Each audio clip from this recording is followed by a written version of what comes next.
Am I on? Okay. Good evening.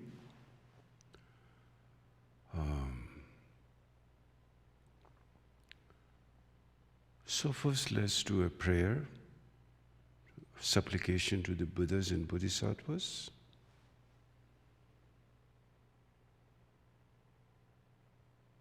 Om no zenam darajano rupe, tashi Chhoje jina jupayi, sange chodangidu. Kuna chasetaja, tashi shok deme jeba sidendurugu, chembe jeba kudu. Kuna gumbo joje rabaje, lumbo drabazara pedane, simjedam jaragu. Yisam zaba tsirap trapalde, tsansam debe tashi pepepe, devarshipa yala cha salu, jembe jino pade. Chiriziwan gumbo jembepe, sayi nimbo draba numbrase, nimge nimbo pajo. Ubeduji pega lujina, nubu dawariti nimayi, chazali namtashi pegicho, chanju sampagala, cha salu, rinjina jotajis. Tujambuza yung kamala, nira dundabuza pepe minu geze unjirubu. Rinjita jojega chanenche, chudu jiwa chujenga jama, kisongo rinpepepe, trashela mungela. Cha salu, sambashimbo de jungsemebu, migdonenda jabu yugusung, pajebu danuwa. Namdezela Zagolo down, Tishola down the Hundo Jezin, be wanted to Chudanga Denze, Sasumna Zogli. Chidegawagala Chasalo, digesting their Chawasumbala, Gedan Yawarsawa Kunjini, the Dembebe, some dish, Trashi de Lepons. Digesting their Chawasumbala, Gedan Yawarsawa Kunjini, the Dembebe, some dish in troop, Trashi de Lepons. Digesting their Chawasumbala, Gedan Yawarsawa Kunjini, the Dembebe, some dish in troop, Trashi de Lepons, so Parashu. Jumnende Paragumboji Jabayana Chasalo, Kangilu to Dimiding in them, that is a witching it, which is in Jinigado. Condasabezara Marimundan, which is aware, Dozogona, Bujita Zayana, to Jigando, to the Jeronium Monjana, Lagaja, Marimusadam, which is there. Then as a Jesuiter thing, then as a Gazette Judajana, Jungian, Darumos, Jampriana, Marapsanadi, Marapsanadi, Marapsanadi, Marapanadim. Marapsanadi, Marapsanadi, Marapsanadi, Marapanadi, Marapanadi, Marapanadi, Marapanadi, Marapanadi, Marapanadi. Marapsanadi, Marapsanadi, Marapsanadi, Marapsanadi, Marapsanadi, Marapsanadi, Marapsanadi. Marapsanadi, Marapsanadi, Gurgum the Deji, Shingipa, Ubetana Sharur. Lemazime, Jamenchugu, Gumbo Jambayana, Chansat, Concept of the bomb, choose it to Bardania, Gumbo Jamedi, Keme Pariato Marshu. Palanzabella Marambuchi, Dagaji would have made.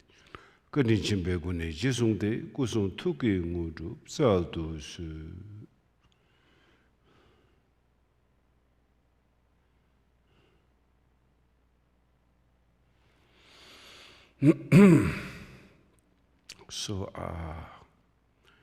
So before meditation tonight, I thought I would like to talk to you a little bit about Dharma, a little Dharma teaching.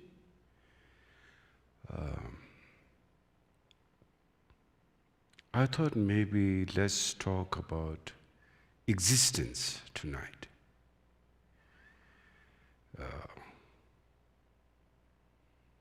What is existence? What is the real existence versus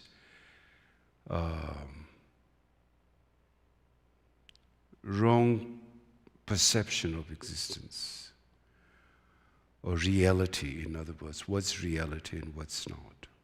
I thought could be, I think that's the topic tonight I'd like to talk about. So let's see.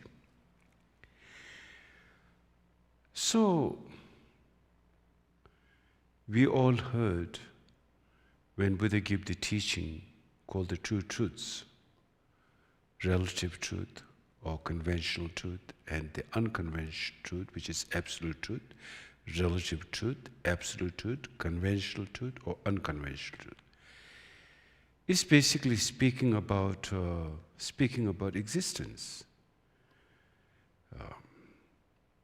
And we generally have a notion of existence that we identify ourselves who we are. So that's what we think about existence. And so a continuum, a continuity of that, our present state of personality, the way we identify ourselves, and our country, and our home, and our work, and our education, and our place, and body, and mind, and speech, all of them together, we identify, we have a notion to identify ourselves with that kind of existence. And everybody has that existence. And we think, in my existence, I'm very busy. And I think, sometimes we think, oh, I'm more richer, so I'm more busy. Or I'm more scholar, so I'm more busy. Or I'm a businessman, so therefore I'm more busy.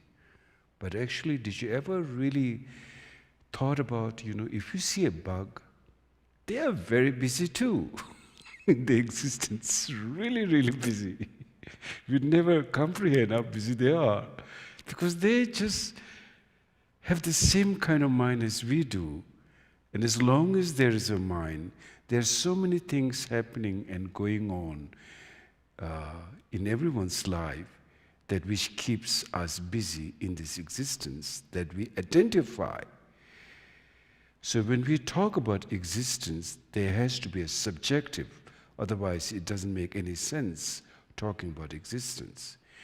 We can talk about existence of Mars and Jupiter and planets and world system and universe, but a stone do not have a subjective consciousness. It cannot identify itself as a stone or as an atom or as a sand. It's just simply how we label that and how we, define, that is different planet. Mars is different planet than our world system on this earth. Earth is different than Mars, and Earth is different than Moon, and Earth is different than Sun. So this is how we identify the existence, But overall, a subjective awareness, a consciousness, which defines all existence. So then now, looks like, and it is pretty clear, that when we talk about existence and experience that we identify, it really comes down to the mind. As we say in America, it boils down to what? It boils down to the mind. So there's the core of the issue. When we talk about existence, we are basically relating to this consciousness or mind, basically, there's different words, a little bit different technicality, but basically it's the mind, which defines this subjective experience. So when we talk about subjective experience now, that's the core of the issue, of our life story, that which is from beginningless time, this story, and it's been carrying on now, and it will carry on in the future.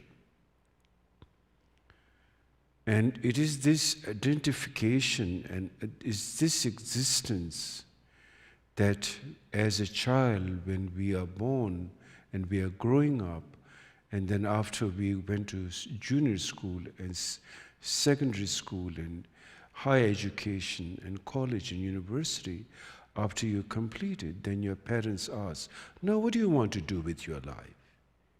We are talking about existence. And we may say, oh yes, I like to be a businessman, I want to be a pilot, I want to be, engineer, I want to be a doctor, and, different career that people have, that which interests them, so they want to carry on that. And that's fine, that's totally okay. But I think when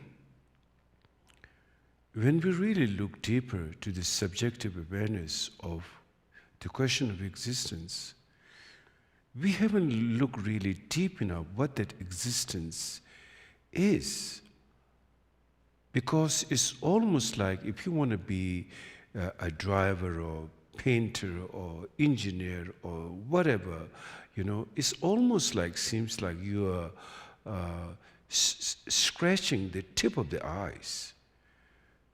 You're just on the surface. You haven't broken the ice, and you haven't felt the deep enough to feel the raw water itself, which is the formation of that ice.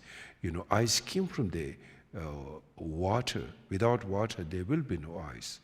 So it seems like there's so many things that we changes our jobs, changes our career, and we move from one place to another. And all these things, the cycle happening without really touching to the basis of where is the fundamental ground of this existence. Rather, we're just like always touching the ice, so to speak, and never you really don't have much idea, what is water, because the only thing you've seen is ice, and is ice. You heard about his ice, you've seen his ice, you felt his ice, but you never felt the liquid water nature, the fluidness, not the sharpness of the ice, but the fluidity of that fundamental ground, the ground of existence. And in fact, this is the very subject that everyone talks about, the existence. And all the religion in this world came about to try to explain existence. How did the existence started? And I don't need to mention you about in the Christianity how the universe was created the existence was created in 7 days, and then each religion from Judaism to Christianity to Islam to Hinduism, and then before that those religions which came in this world, then there was the nature worship, the shamanism, and then later the Buddhism. And all of them came and basically really trying to address this issue about existence. So I think it is very important that if we have to know our life, then we need to really look deeper into this. What is the true existence? What is reality of my existence? What is the reality of my existence, in other words? So, obviously, when there are 4 pillars of Buddhist teaching. It says, all conditioned phenomena is impermanence. That's the first pillar. Second pillar is all afflictive emotions is downfall. All afflictive emotion is produce the nature of suffering. That's the second pillar. The third pillar is the nature of all phenomena is devoid of inherent existence. That's the third pillar. And the fourth pillar is nirvana, or the liberation is peace. So that's the 4 pillars of Buddhism. Now obviously, as I said many times, Buddhism is not based on faith, but based on reality. It means a lot of logic and questions and skepticism, and healthy skepticism, healthy questioning is very important to analyze about reality of existence. Without that, you wouldn't be able to do that. So from that point of view, when Buddha gave the teaching on the 4 pillars of Buddhism, all conditioned phenomena is impermanence. That kind of, like when you look at the nature of condition, then you are obviously looking at the nature of dependent origination of everything, your body, your thoughts, your emotions, and everything you think about your existence, the way you have believe in yourself, or where you believe in others, and where you believe in your country, or believe in your leadership, or believe in everything, something eternal, that you find that they are not as real as you have thought of them to be, but rather they are impermanence, meaning they change. And that's what makes it dependence. Change can only happen if it's dependent origination. Change cannot happen if there's no dependent origination. Change can only happen if it's impermanence, but change cannot happen if it's permanent. So that when you try to bring the logic and when you try to really look at the ground reality of the phenomena, yes, these are all changing, impermanence. And therefore, because it's not inherent independent state, they are dependent on many factors. Therefore, dependent means it is subject to change and subject to birth, subject to old age, subject to decay. That's what it meant. So, obviously, when we try to look into that, then we are seeing that, yes, the Buddha's out of the four pillars, the first pillar, the all conditioned phenomena is impermanence. Buddha didn't really make that up. It was not something that he found new thing, that he created new, he created the condition to be changed, nature of change. But it was fundamentally, it was always like that.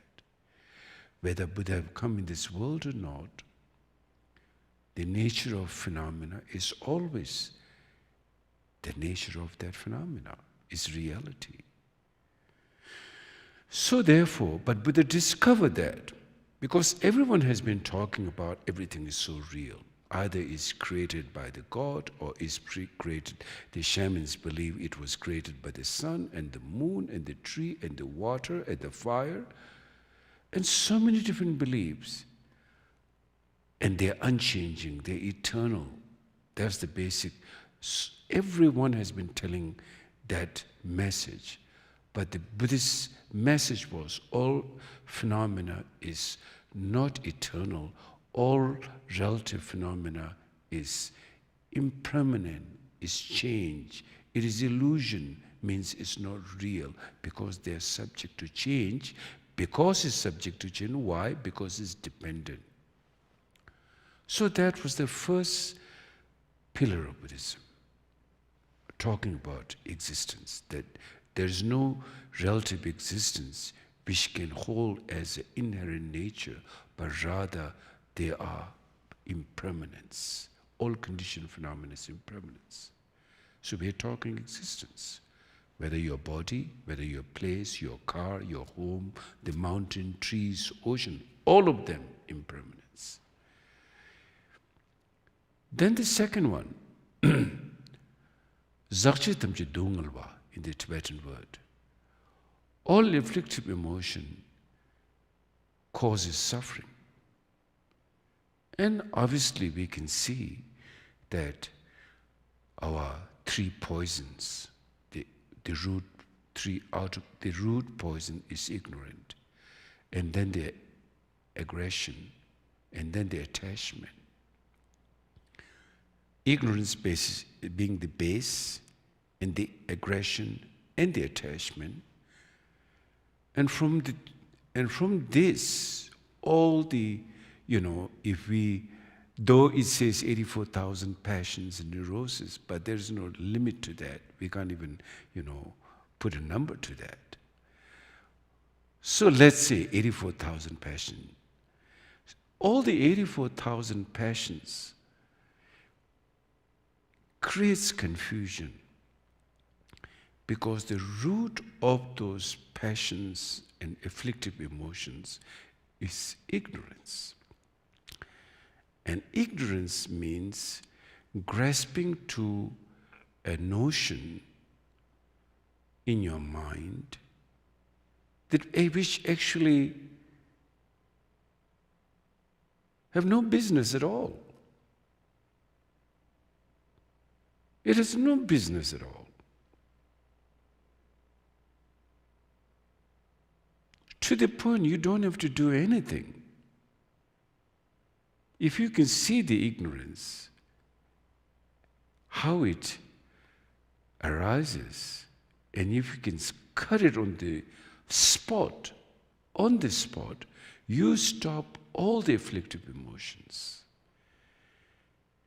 And if you can stop the root cause of that afflictive emotion, then all the consequence of that suffering which is produced by that afflictive emotion is also cease.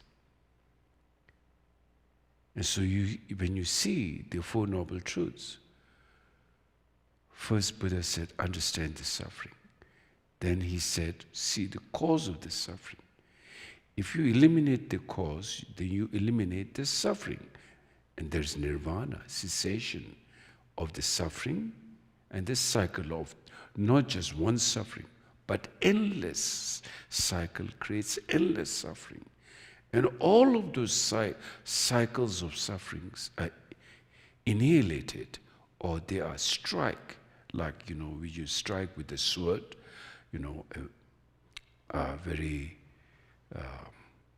a great warrior would strike with one thing, they can cut, you throw an apple and they can cut it through just like that. So you can cut from the root of that ignorance, and then all the cyclic existence of that afflictive emotion, and the root cause of that is cut through in one strike. So ignorance is like believing in the notion of grasping. A notion of grasping arises. And that grasping, that grasping arises, it's got that mental formation or mental experience, what is known as I, the sense of identification, the sense of ego. Already you feel burdened. Whenever you have an I, there is a burden. And sometimes, the more some scholars, who is supposed to know things, knowing means then they know the truth, and then they should be freed. But the moment they become scholars, then their ego gets so big. It's like, they lost their sense of openness, a sense of relating to the world, always making some story out of it. There's no simplicity. One loses the beauty of simplicity. That's what the ego does. I'm not saying to every scholar. There are scholars who are like that.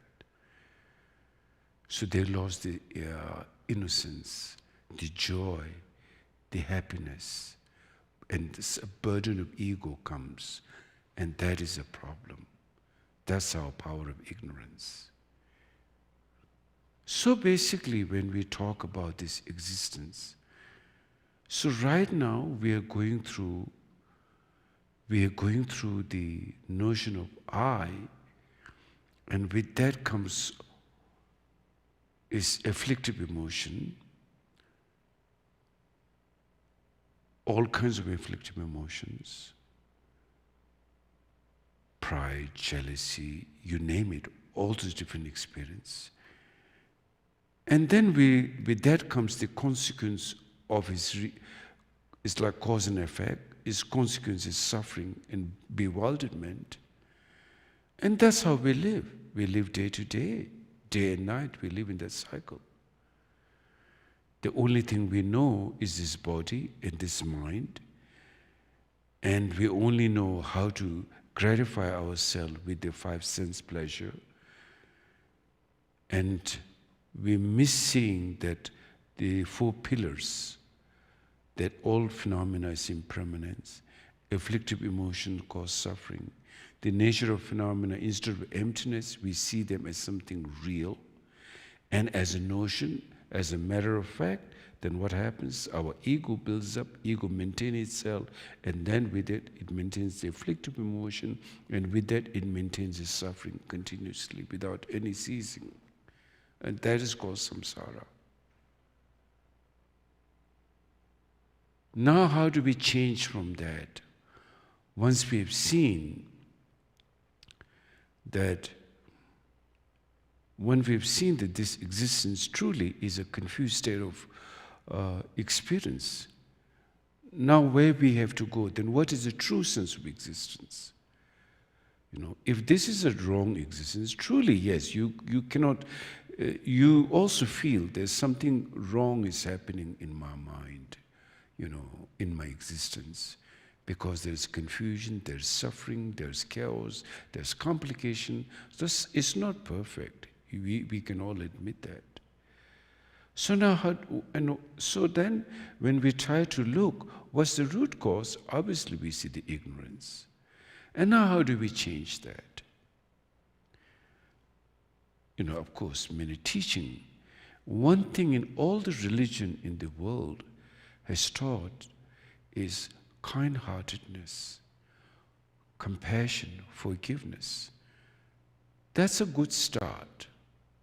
It's like a scratching on the eyes, but it's still not, you don't have the tools to break the ice. You need an axe to break the ice and then go deep enough to feel the water, the liquid itself. Warm-heartedness is the first stage for us to go inside, to see the ground of our reality. Because you are shedding your ego, you are shedding your grasping, you are shedding your all notion of phenomena that you are attached to and which you create habituated into it. You are shedding that, with unconditioned compassion, unconditioned love. But if you do have a conditioned love, you're not able to do that. In fact, you could create some problem also with that.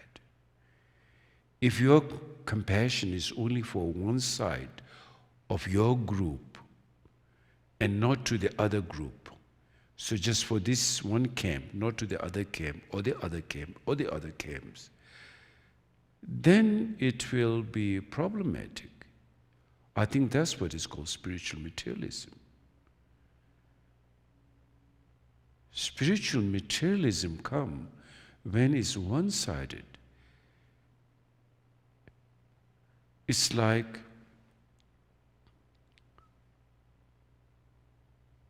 parents have love to their children, and they have unconditional love, most of them. But they don't have the same kind of, love for other people.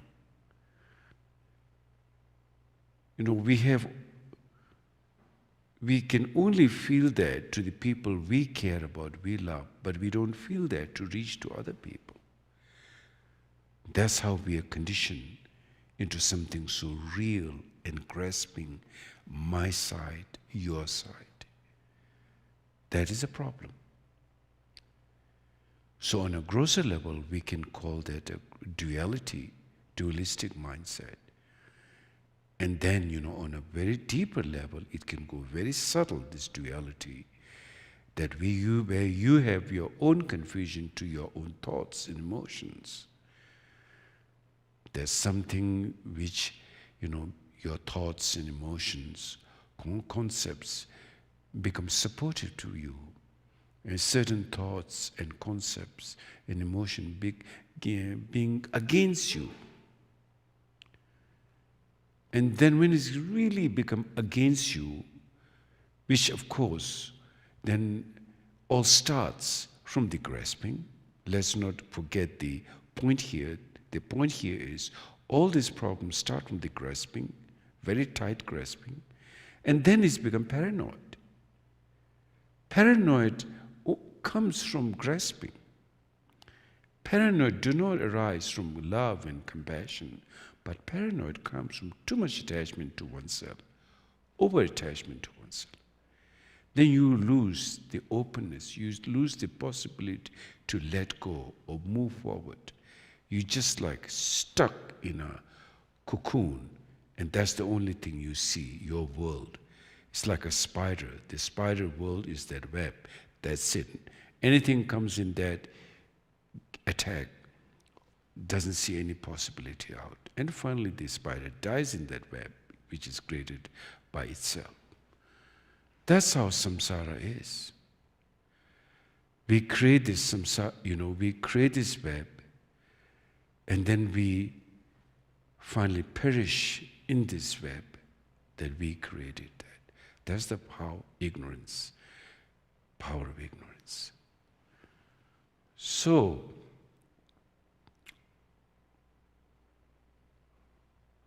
then,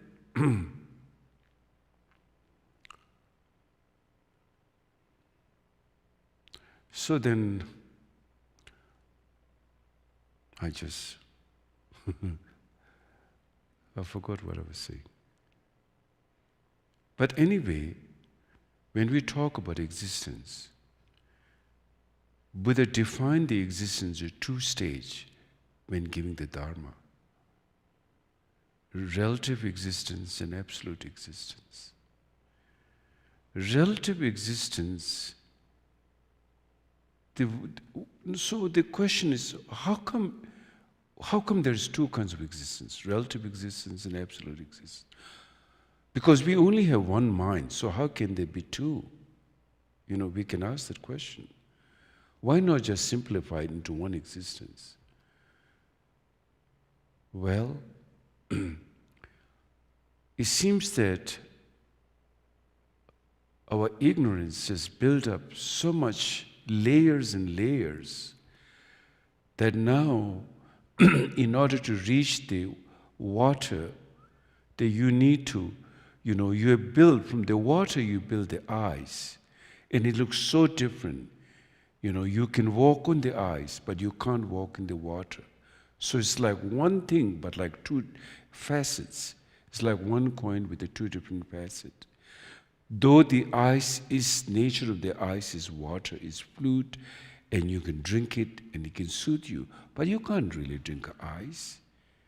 You can't, you can walk on the ice, but you can't walk in the water. Even they're same. So like so much layers has been built up, so much our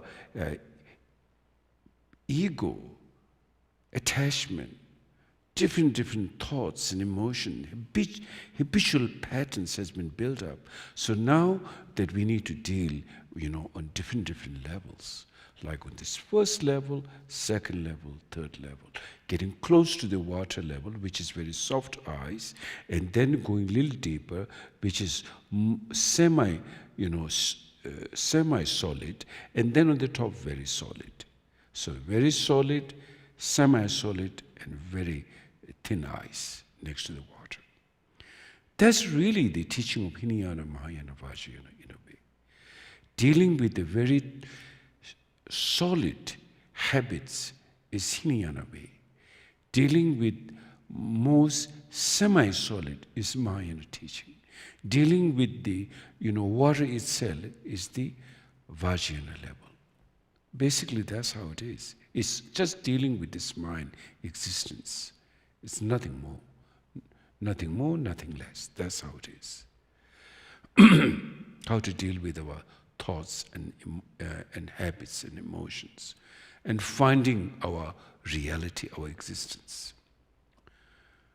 So then now, so when we look into that, we earlier talk about why not just one existence? Why not there is two? One example I put about the ice and the water.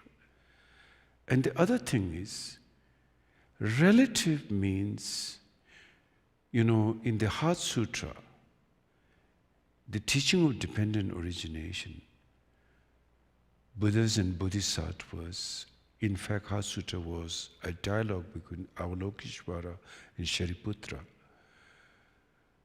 And Buddha just finally reaffirmed. He said, well said, that's how it is, that's how it is. Buddha, reaffirmed that that's how it is. But when we talk about, in the Heart Sutra, it says form is emptiness, emptiness is form, emptiness is no other than form, form is no other than emptiness. It's talking about reality. It's saying that form is not as solid and concrete and eternal and unchanging as we think. Why? Because it's impermanent, because it's dependent. Form came because of dependence. Form did not arise because of independence. The root cause of form is dependence. So therefore, that dependence, what makes relative. Because you can see the form, you can see the color of the form, you can touch the form, you can also, when you first touch the form, let's say you're on a surface, on a wall. So you touch the form at the beginning is smooth. Then if you keep doing so much, then it will get rough. Then if you touch too much, instead of the soft sensation, it's going to, scratch your skin and you may bleed. So because of different nature, it's dependent nature. If it's one thing, it should remain the same all the time. Furthermore, when we look at the form, it's a development of build-up, means build-up of billions and trillions of atoms. And then when we look at the fundamental atom, it has no inherent existence. It's simply probability, as science have discovered. It's called probability, means it's dependent. And if it's dependent, then its nature is emptiness. So now you see two parts. You see there's a form, but you also see that form is not, independent. It's a dependent form, which is absolute ground, is devoid of any inherent existence, which makes it emptiness, which is the third pillar, third pillar. Once you realize that existence of the nature of phenomena, which includes your body, your feeling, your perception, your thoughts, your emotion, all your existence, without exception, all the phenomena, external phenomena, internal phenomena, without exception, this nature of emptiness, once you realize that, which is called the absolute truth, then there's peace. Because all the, obscuration of grasping, how you have begun to experience that, finally is all liberated. So now supposing, let's look at that, in different levels about existence. When we think about our own body, our personality, whatever, that's our existence, each person identify, with that. And that is like, during a day, we call that a gross habitual tendency, experience. But at night, you may experience the same, your body, your house, your belonging, in your dream. But actually, you see so many things in your bedroom which actually wouldn't even fit a car. But you on the street and you see the cities and everything, your mind is projecting that and you identify and you're grasping to that. And when you see your friends in your dream, you have attachment. When you see your enemies, you have aversion. And then either you make war or you make love. And that keeps on going on, just same as right now during the daytime. So, you're stuck in that mindset. You're stuck in that cocoon, so to speak. You're stuck. Your patterns are same. Your pattern is same in this life. Your pattern was same in the past life. Your pattern is same. You can tell very much what's your pattern of your mind today will continue tonight and will continue tomorrow and on and on. And it not only this lifetime, but unless you find liberation and enlightenment, that pattern will go on for many lifetimes. In fact, ceaseless. We could spend another 10 billion years in this kind of pattern mindset, because the root cause of this existence is grasping, ignorance and grasping, and that's how it builds up. It's just a matter of, change, that's all. The pattern is same, but the picture is different. As the rug is different, Persian rug, Tibetan rug, Chinese rug, or modern rug, but it's rug. Rug is same, but different pattern. We keep, and that same is grasping. Ignorance and grasping is same. Different phenomenal projections are different. Sometime you are born in this country, sometime maybe you may be born in Africa, sometime you may be born in Asia, sometime you may be born as an animal, sometime you may be born as a human being. Just infinite due to your deeds, which all sprang from that ignorance and attachment, the ego. Same for every sentient being. No exception for Norwegians or, or some Scandinavians' existence is different, and the Asian existence is different, and the African existence is different. No, everyone is same. Everyone's ignorance is same. Everyone's aggression is same. Everyone's attachment is same. Only difference is some have,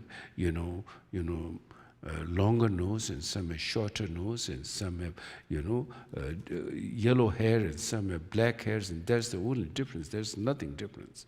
And that may all change, evolves, like continuity. But then, the problem is we're all stuck. Our minds are not free. Our minds are still polluted with afflictive emotion. We just don't know how to deal with the mind. Do you? Do you know how to deal with your mind? I really doubt it. Do you know how to deal with your mind for the next 5 minutes?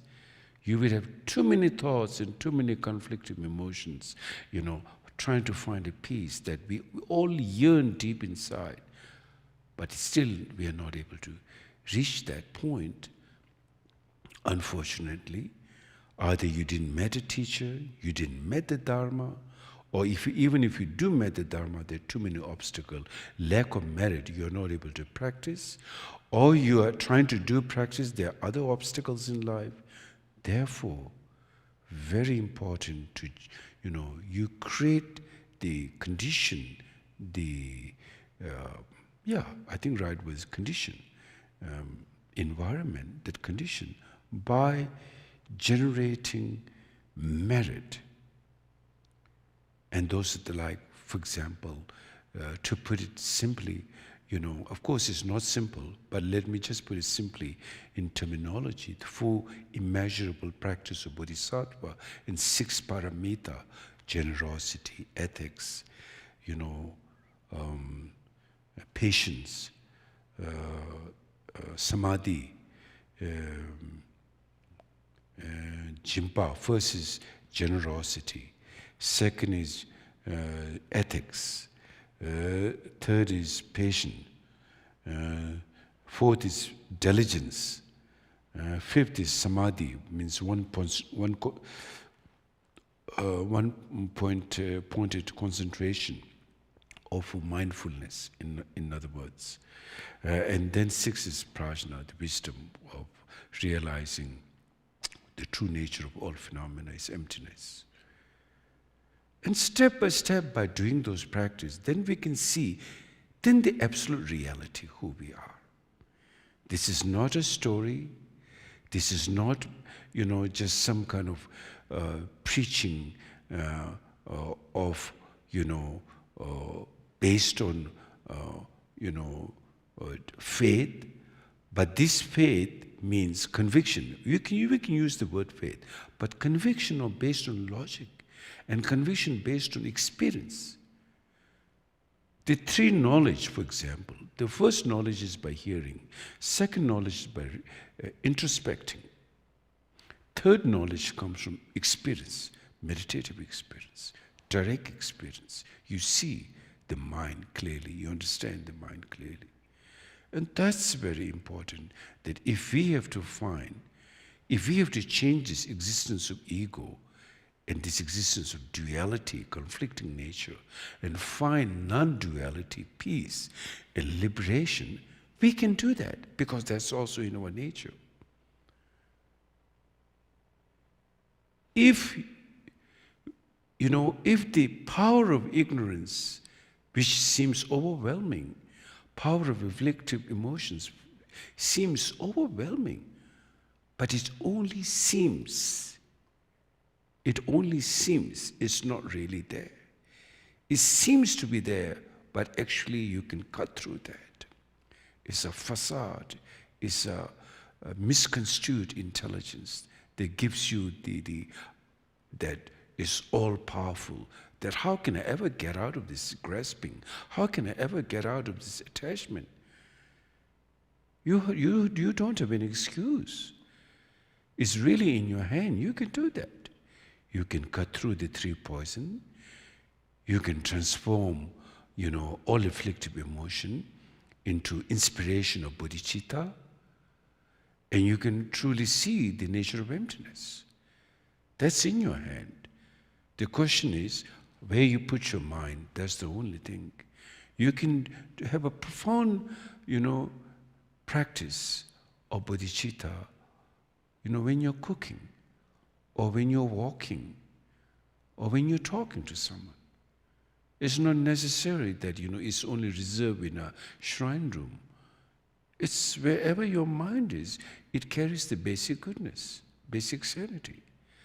But we have been so lost that we lost courage. We give up to ignorance.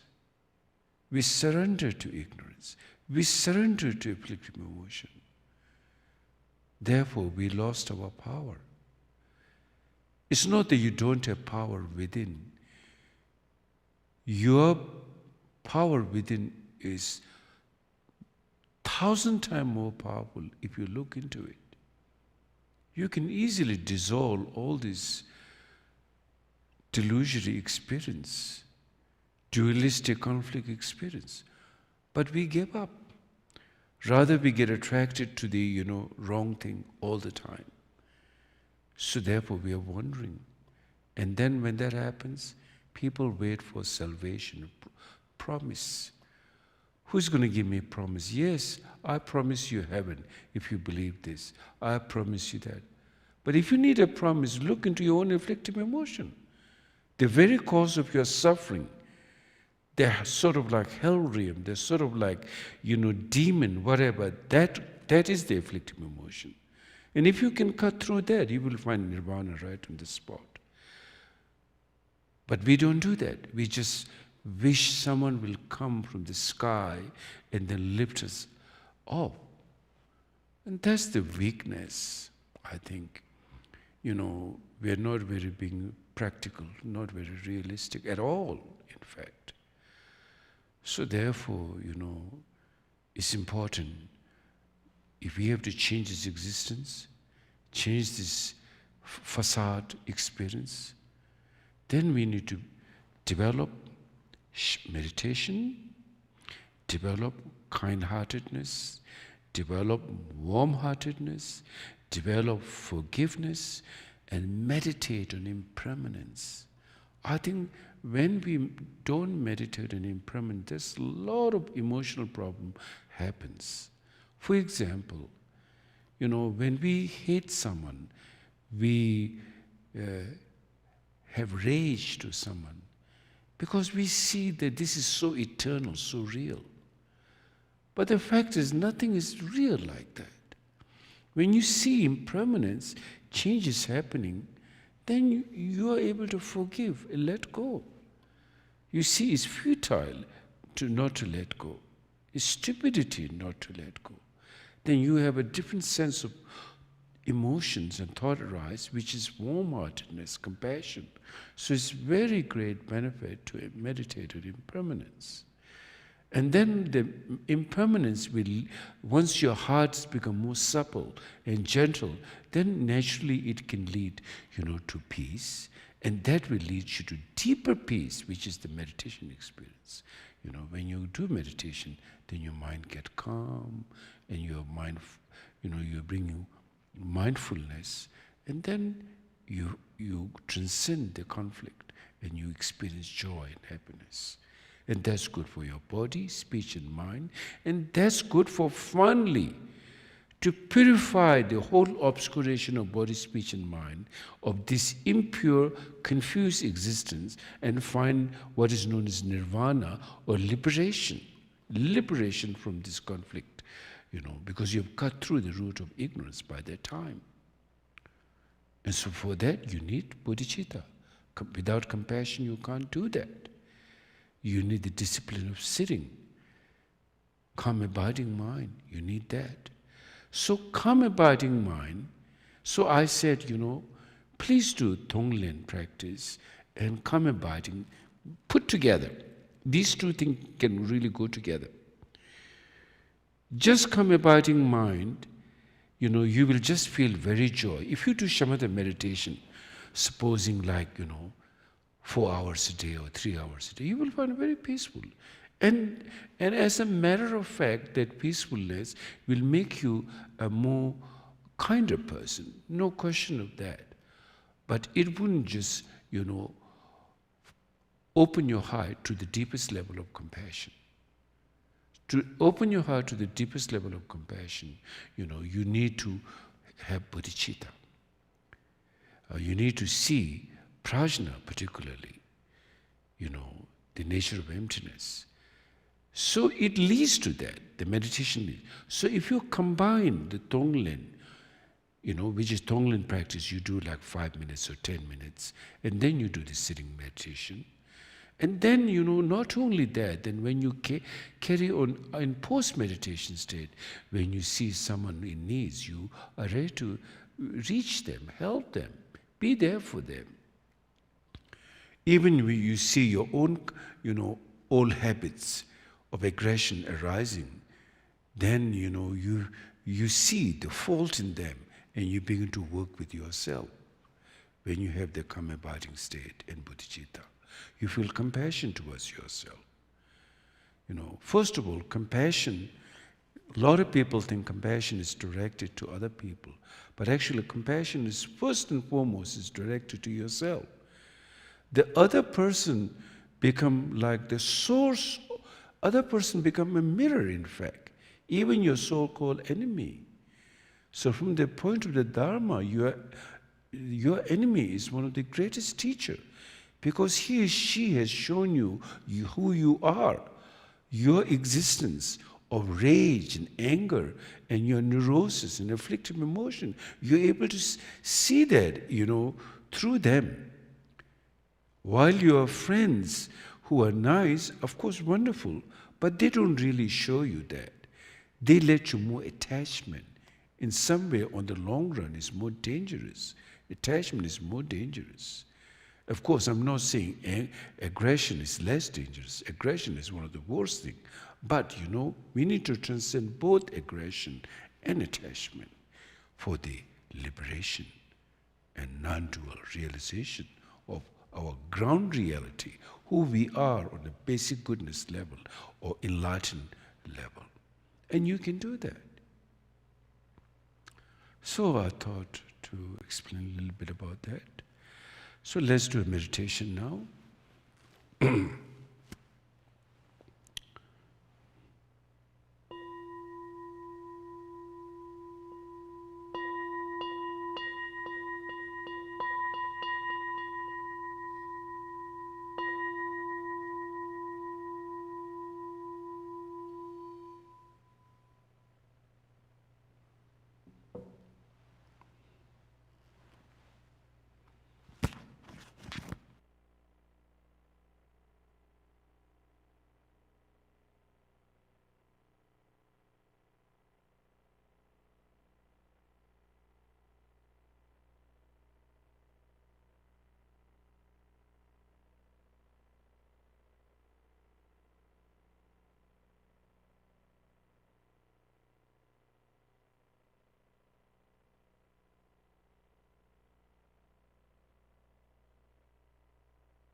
So, if you have any questions, we can have discussion here.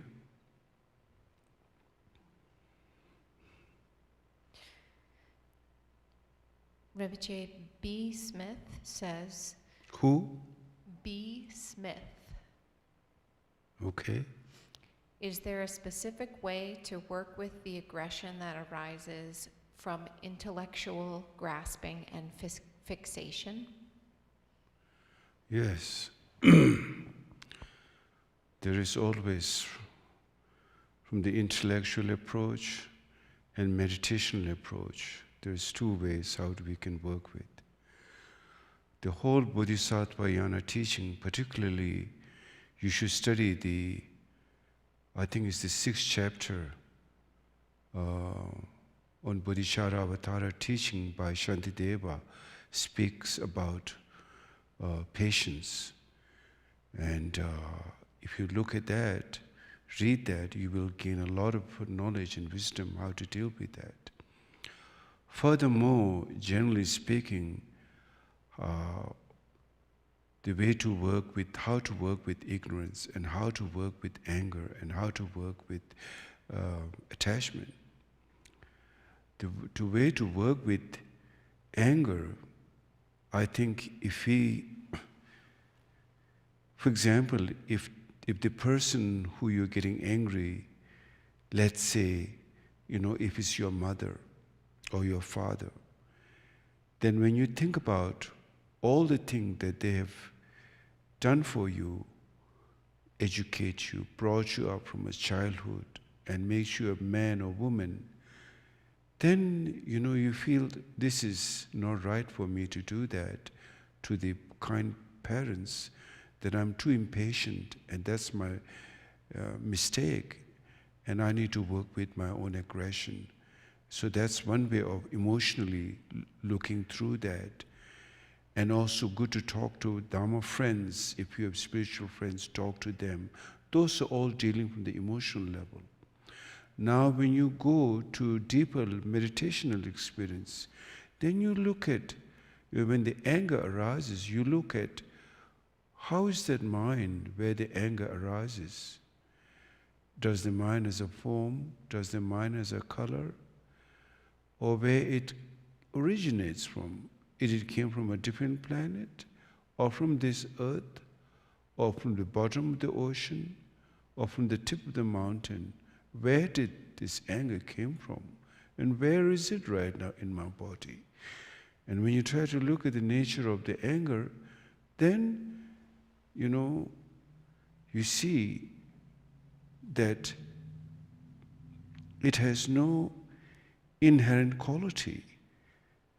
The way you feel the aggression in your mind is habituated. You build up the notion to yourself, and you build up notion to the other person who you feel angry towards. That's duality.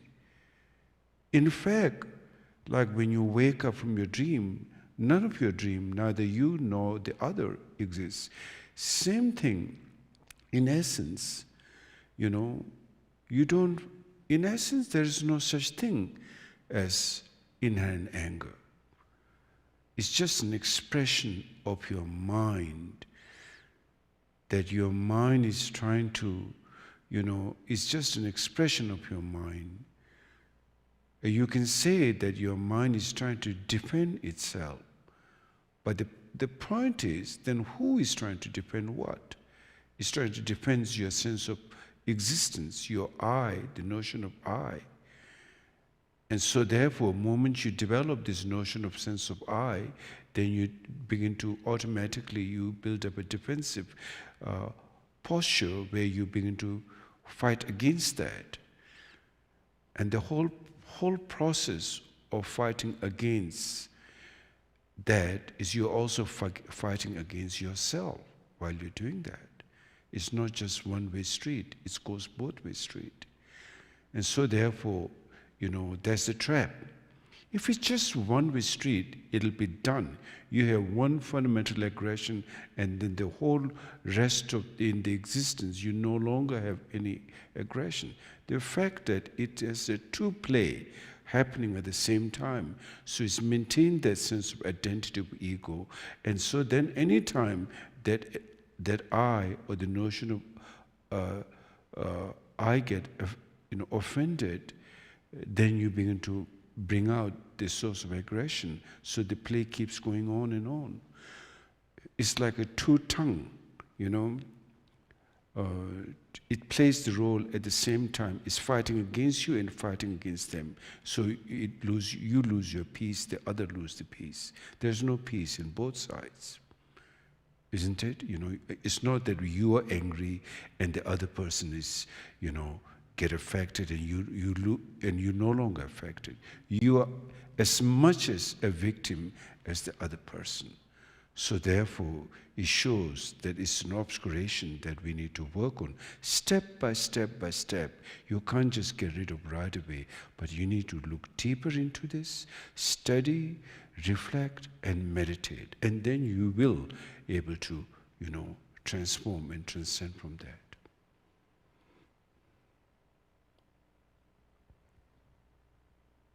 Thank you, Rinpoche. Maggie asks, why do you think bodhicitta as altruism, love, is not the true wisdom? I thought that bodhicitta is the central teaching. Well, there's two kinds of bodhicitta, relative bodhicitta, absolute bodhicitta. It says that through the practice of relative bodhicitta, you reach the absolute bodhicitta. It's very clear in the teaching. And again, the same earlier question and answer I gave, that is the thing. Relative bodhicitta, there's a notion of someone here practicing the bodhicitta, and there is a recipient on the other side. But as long as you have that identity on the conventional level of I, and of course, we call aspiring bodhisattva and enlightened bodhisattva. So until you achieve enlightenment, you are an aspiring bodhisattva. So what that means, aspiring bodhisattva has a sense of ego still, but you are not letting yourself totally carried away. Yes, in the next 24 hours, you may lose your mind 12 hours and you may not lose your mind for 12 hours. Let's say there's a good practitioner, and that's also very challenging. But nevertheless, you begin to be mindfulness, and then when you see your downfall, you try to correct that.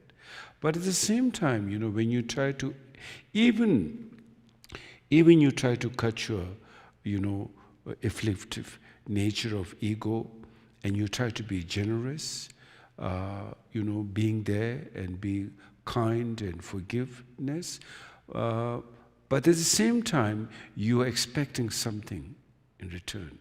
You have a notion that, this is, if I do this, then this will help me. This will, and it will help you, no question of that. But still, you're still keeping something, you're holding it back. You're not totally free of your ego. Your ego still plays a role. And that's skillful mean. We need that. You just can't, wipe your whole ego just straight away or throw it away. Ego is going to linger there. But you are playing it skillfully. It's like goes both ways, as I said. The aggression goes there and you also become the victim. So in some way, you're practicing kindness, compassion, but at the same time, there is someone taking credit. And that's the problem. So therefore, ultimate bodhicitta, when you realize emptiness, non-duality, then you transcend totally. So that's why one is to practice relative bodhicitta, then one would eventually reach the absolute bodhicitta.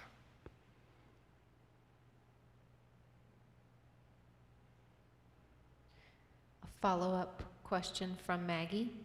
How do we combine shamatha meditation with Tonglen? So first you do Tonglen practice, especially like in the morning.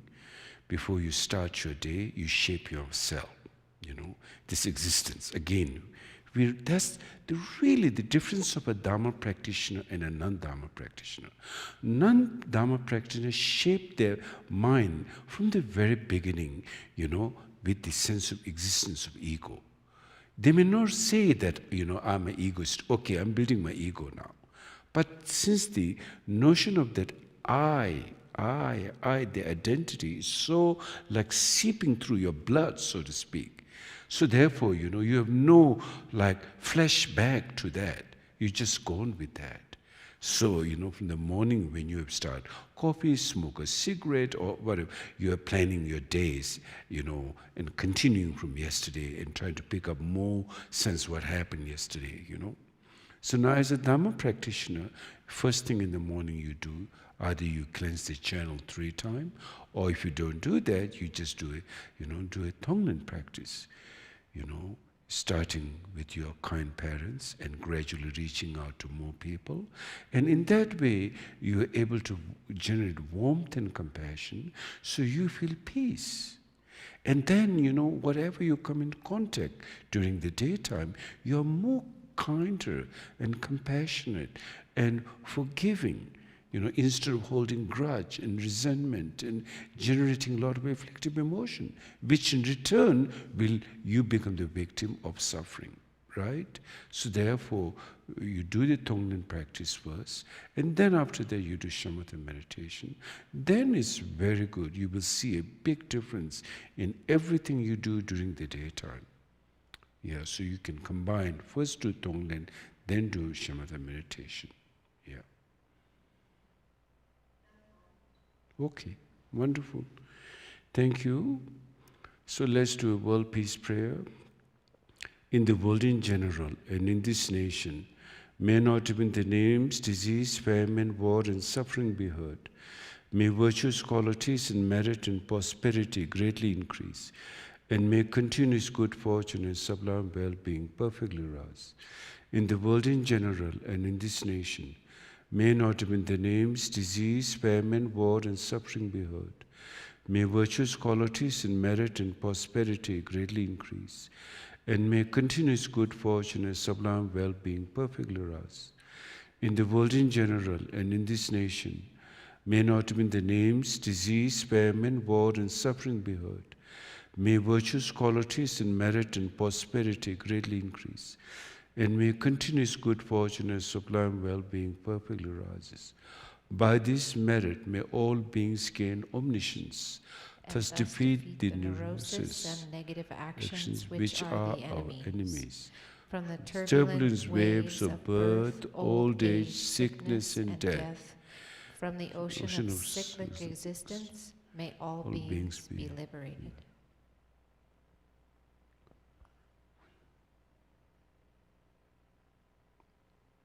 Pamasim jetam jetam. Pamasim jetam jetadu dengur. Pamasim jetam jetadu dengur. Ngendu tombar chanju simba kanda suju. Pamasim jetam jetadu dengur. Ngendu tombar sho chanju simba kanda suju. Tada kungi munu. Pamasim jetam jetadu dengur. Ngendu tombar sho chanju simba kanda suju. Tada kungi mulam dubar sho. Pamasim jetam jetadu.